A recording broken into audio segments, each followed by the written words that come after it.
everybody, welcome back to the table. My name is Devin. And I'm Liz. And we are Boardgamehype. And today we're going to be doing a review of Parks by Keymaster Games. Keymaster Games. They also made Campy Creatures. We also have a video, I believe, just like recently on the channel if you want to go check that out. Mm-hmm. This is a 1 to 5 player game that plays 40 to 70 minutes. And I don't know about you, but I'm pretty excited about this because we both are national park freaks. We love national parks. We're going to Yellowstone this summer. And so this review is going to be pretty exciting to watch. If you haven't been to this channel before, we want to help you discover new games through that two players perspective. And so new games that'll play good at 2 players, not necessarily just 2-player games. So let's go right into this game and provide a little bit of flavor text and overview. Absolutely, absolutely. So, Parks celebrates America's national parks and features art from the 59 Parks print series, which was released when there were 59 parks. There are more now. Players take the role of 2 hikers who will trek trails to see sights, observe wildlife, take photos, and visit national parks over the course of the game.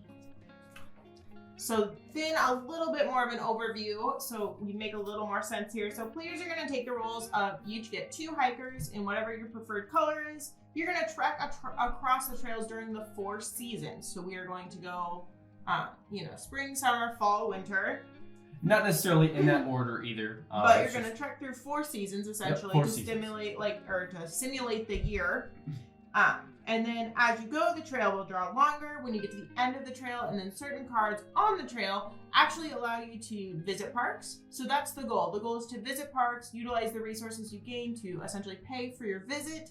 And then each park has different, I would say, a point value associated with it. And then at the end of the game, the person with the most points from their photos and their parks and any additional things they might add, i.e. tokens, wins the game. Perfect. Yeah, so that's a good overview of parks. We basically bought this right away because we are both nature freaks. So we got it and we're like, okay, let's try it out. And I mean, we both really enjoy it. So spoiler alert, we both enjoy this game a lot. Let's go a little bit about how to play this game of Parks. Essentially what you're going to be doing is, we can flip these over. Yes. Well, not this one. This is a hidden objective, but we'll flip this canteen over. So in the game, you're going to want to be collecting resources as shown here, and that's what these little tokens are, as well in these trees over there?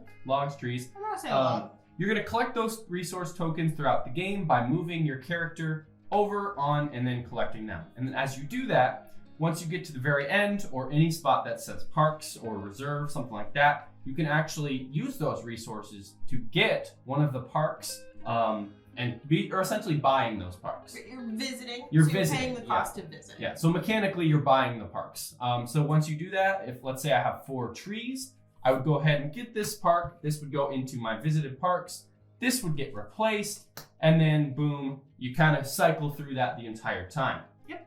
Another thing you can do is you can actually buy gear, and that gear is going to help you do certain things, like it gives you, this costs 2 suns less to visit. This, you may gain a wildlife token instead of a tree at the tree space. I don't believe that shows, I guess it would be here, yeah. Yep. And this one you can also pay 2 to take a picture as shown in these little guys right here. All these tiny little picture tokens are really cool. So you go back and forth, players can go just like this, and you do that until all players reach the end. However, Nope, you were good. Okay. You were about to clarify. However, if you go on the same space as your opponent, you actually have a fireplace here that you have to essentially put out. And by doing that, you can now go on the same space as your opponent. Otherwise, if this is already out, you have to go on a different space. And so as soon as you go on that space, you collect the resource, you also do the resource ability, and then it moves on to the next turn. Each player is going to have a secret objective, which is what this little calendar card here is. And some of them, for example, this one says, you can visit 6 parks worth 2 to 3 points, and then at the end of the game, you will score that 2 points. And all the cards are a lot different. For example, what do you have over there? I have the Year of Woods. So if there are 6 trees on visited parks and I take 3 pictures, I get 2 points. Or 10 trees on visited parks and take 5 pictures, I get 3 points. Ooh, wow. So one thing about this is that in this game specifically, the pictures aren't like the big focal point. However, in Trails, which is a game we'll also be bringing, Yes. that's also by them, and that focuses heavily on pictures, which we'll go over that once that game gets on the channel here. So, all in all, I believe I explained most of the things. Do you have anything? Did I miss out on anything? No, I would say the only thing that probably creates some strategy usage in the game is as when you have 2 players, once one player has both of their hikers at the end, that forces the other player to finish immediately. So, for example, we've played games where maybe I needed this ability, and so I skipped this entire trail, started my person here, and then pushed here, and I finished before you to force you to finish both of your hikers, which what that does is it doesn't allow you to collect those resources that you might have needed. A little bit of a take that. So it is kind of a take that element, for sure. And yeah, so we should clarify, you can also reserve a park. Yes. So that's kind of another take that element. If I know she has a tree, a mountain, and maybe like one sun. And one sun, and she could possibly get that, I'm like, okay, I'm gonna reserve this park. I'm gonna take this park, put it sideways on my area, and then she no longer can visit that park. And so that's kind of another little take that element in the game. Yes. And then that would get backfilled just as it would had you visited a park. Yes. So one thing right away I will say, this game is very visually appealing, and it's very easy for, those gateway players to come in if they like nature, even if you don't like nature. This is such a good game. It has a lot of variety in its mechanisms. Absolutely. So that is parks. Let's go right into our 5 points. Do you want to explain our review system here? I would love to. So we rate games on we have 5 categories that we rate, and then we rate them on a scale of 1 to 5. So 5 meaning it is a top 5 game. This game is, it's blown us out of the water. There's very little opportunities for improvement. A 4 means it's a good game. We had a good experience. However, there may be just a couple tweaks here and there that could make it a little better. 3 is an average game. We had a good time. We're not necessarily going to fight to get it to the table, but it was still a good experience. 2 is kind of meh. Yeah, that's how we would describe it. 2 opportunities for improvement, maybe more than the good feelings that we got. Opportunities.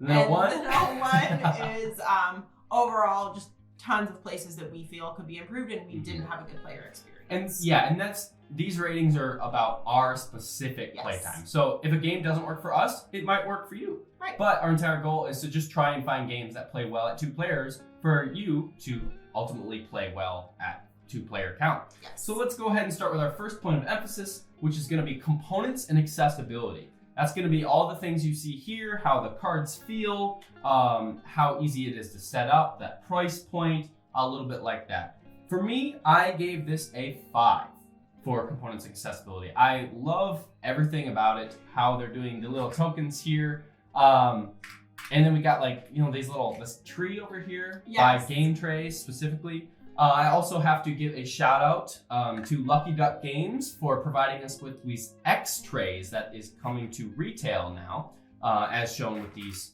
tokens here. So thank you to Lucky Duck for that. And overall, the cards, are great. They feel great. I like the size of them as well. And I think the tokens are probably one of my favorite things. They're so tactile. You can throw them around, mess with them and whatnot. So that's me. I give it a 5. Yeah, so I also gave it a 5. Absolutely, the first time we opened this game, I was so incredibly excited to see this many tokens, first off, this many different tokens, and then the fact that they were all organized in a game tray, I was like, I'm in love. I don't even care what happens next. I love game trays. I was just so excited. Yeah.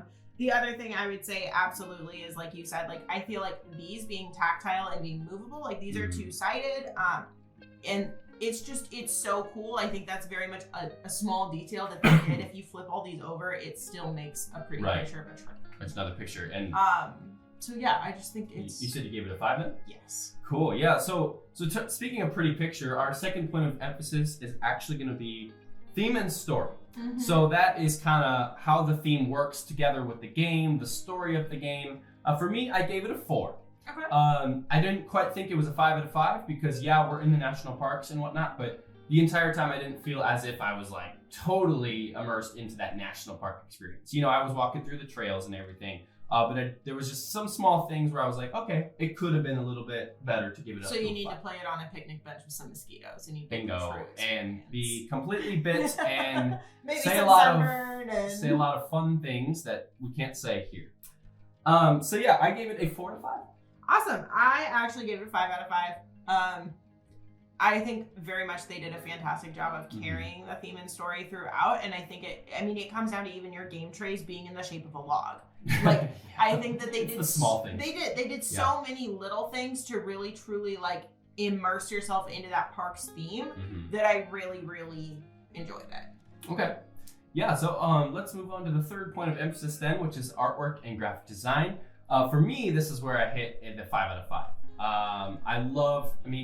We love the parks. And so the artwork here, especially that vector style. So we have the vector style of artwork for each one of these. Like, look at that Grand Canyon artwork with all that style of vector issues. And it's just like, this is something that I want to see in a game. And everything, going back to the components and accessibility, this board allows you to just really showcase that art really well. Absolutely. So I also gave it a 5 out of 5 for artwork and graphic design. A couple things that I think are really, really special about this game. The artists in the game. So all of this art was made by different artists. That's something we haven't explained yet. So at the back of the rule book, they actually have this, it's artists in game page is what it's called. And it lists every artist, like their Instagram or link to their stuff, and then which parks they designed. So I think it's so cool that they went beyond just taking images of the national parks, and they truly found artists that had this passion and had this design ability. The second thing that I absolutely love from an artwork and graphic design standpoint is the fact that at the bottom of each park card, there is a fun fact about the park. And I just love learning things. Flavour Time. Oh, do you want to read it? No, this one is fine. So, some of the rocks in... I don't know how to say this one. Some of the rocks in Kenai Fjords. Yep, thank you. Kenai Fjords. Were once coral reef close to the equator, carried north and transformed en route to stone. See, that's so cool. And it's in Alaska, so it'll tell you the state the park is in and then a little fun fact about it. And I just think that really helps like drive home the fact that the parks are real life places and they're so full of cool things. Yeah, cool. Now we'll move on to the next point. Yeah, so next thing is gameplay and mechanisms. So this is going to be how did the game play for us. I give this a 4 out of 5. I think it's really, really well done. There are some things that maybe you can overpower. For example, I had 3 or 4 pieces of gear that kind of turned into an overpowering event in the most recent game we played, which worked great for me, but maybe not as well for you as the person I was playing against. So just things like that, but overall really, really great. Yeah, I give it a 4 out of 5 as well. Like you said, there's those take that elements that some people really dislike. I personally love take that elements, so for me, it's like I'm totally fine with that. Yeah. I love the fact that the season puts water, different tokens on there to collect extra resources. I love the entire, you can go here, but your opponent can go there. You have to flip it. Yeah. The canteens are really useful if you draw the right ones. Right. But yeah, overall, I think 4 out of 5 for me. Gameplay mechanisms is where it's at. The final point of emphasis is experience and feelings. That is kind of how you felt when you were playing the game. Did you have fun? Did you not have fun? Would you play this again with other friends? 5 out of 5 for me. I always love playing this game. It's always a lot of fun to do and just see the artwork and feel like I'm walking through the trails at Yosemite National Park, for example. And so for me, 5 out of 5. Yeah, I put this at a 5 out of 5 as well. This is a game I will always fight to get to the table. This is a game I love to show family and friends. And it's a game that, there are a ton of elements of choice, which is something that keeps, I think, me coming back to it. It doesn't feel stale. It's not overly complicated to teach. And so it is very teachable. It's very learnable for someone who maybe isn't as much of a board gamer as you are or even as I am. So overall, 5 out of 5. And I think that goes back to the artwork with the iconography too. It's so simple to understand. So consistent and just so complete throughout the whole game, I think. Cool. Yeah. So the last kind of little thing we do is this entire channel is based on 2 players' perspective. And so does this game play well at 2 players? Absolutely. Perfect. Yeah, I would say absolutely as well. We played it all the time with 2 players, and we will definitely get this to the table once again. So that will leave my overall hype rating at a 4.6 roughly. Yep, that's where mine is coming in at as well. So we're gonna round up to 5. So that means this is a 5 out of 5 for us, and we are hyped up! This is a game we will always fight for. Will always be on our shelf, is never going anywhere. Anyone that knows us knows how much we love the national parks, so this is a game that we definitely would like to play with other people. So let us know in the comments below what your favorite national park is. Tell us about your journeys. Where have you been? What have you done? Yes. We want to hear those crazy stories. Yes, give us those crazy stories where you met a bear on the trail like us. Or where it poured down rain the entire time and you had to run 3 miles. And you had to play board games in the campsite when it was pouring rain and water was getting in your tent. Yeah, those are the stories we want to hear in the comments below. My name is Devin. And I'm Liz. We are Boardgamehype, and now we are going to go off an adventure to Yosemite National Park. Do you want to join me? I would love to. We are trekking away. Boom, boom, boom. I'm going goodbye. Boom, boom, boom, boom, boom, boom, boom, boom, boom, boom.